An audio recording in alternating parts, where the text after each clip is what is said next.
Talaga namang good news sa mga motorista ang malaki ang tapya sa presyo at sa langis.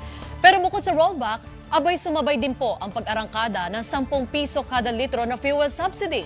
Live mula sa Pasig, nakatutok si Patrick Gupo. Patrick, ano ang masasabi ng ating mga kababayan sa fuel subsidy program ng pamahalaan? Zarina, malaking ginhawa para sa mga tsuper ng pampasaherong sasakyan ang ipinatupad na 10 pesos per liter na fuel subsidy ng pamahalaan ngayong araw na layong maibsan ang epekto ng pagtaas ng presyo ng langis. Isa si Roderick Tayo Gandaga na isang jeepney driver na biyaheng Cubao Padilla sa mga umaasa sa tulong na ito. Kwento niya mula sa dating halos 350 pesos sa diesel kada ikot, umaabot na ngayon sa 1,000 pesos ang kanyang gastos. Sa araw-araw din niyang biyahe, ang dati libo niyang naiuwi, ngayon nasa 300 hanggang 400 pesos na lang. Kaya't malaking tulong aniya para sa kanya ang inilunsad na fuel subsidy program ng gobyerno. Isa rin si June Plazos na ngayon pa lamang nalaman ang tungkol sa fuel subsidy, kaya't agad na sumugod sa gasolinahan. Dagdag niya, sana ay mas lumaki pa ang discount sa kada litro ng diesel para makatulong sa mga katulad niyang jeepney driver.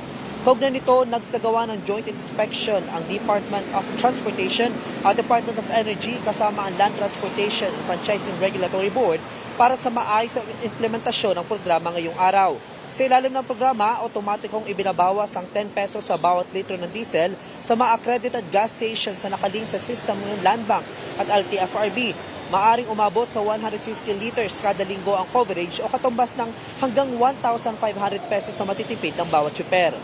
Ipinatutupad ito sa mga accredited gas stations base sa listahan ng Department of Energy at para lamang sa mga PUV na nasa listahan ng LTFRB.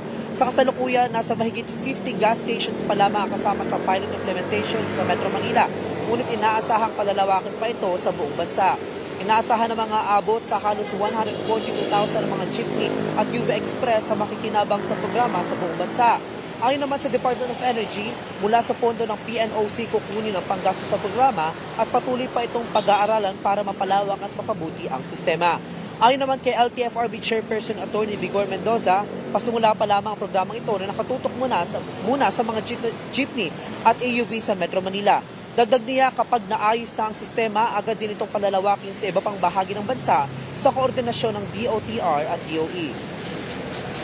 Zarina, kabila nga ang gas station ito dito sa Santolan, Pasig sa mga piniling lokasyon para sa pilot rollout ng 10 pesos per liter fuel subsidy program. At kanina nga ay marami na rin mga tsuper ang mga nag-avail na nasabing diskwento na nagpapakarga ng diesel. At sa ngayon nga ay wala pa tayong mga nakikitang tsuper na nag-a-avail ng nasabing subsidy. Ngunit inaasahan natin na mamaya ay muling dadami ang mga pupunta habang nagpapatuloy ang biyahe ng mga PUV sa hapon at gabi. Zarina? Maraming salamat, Patrick Gupo.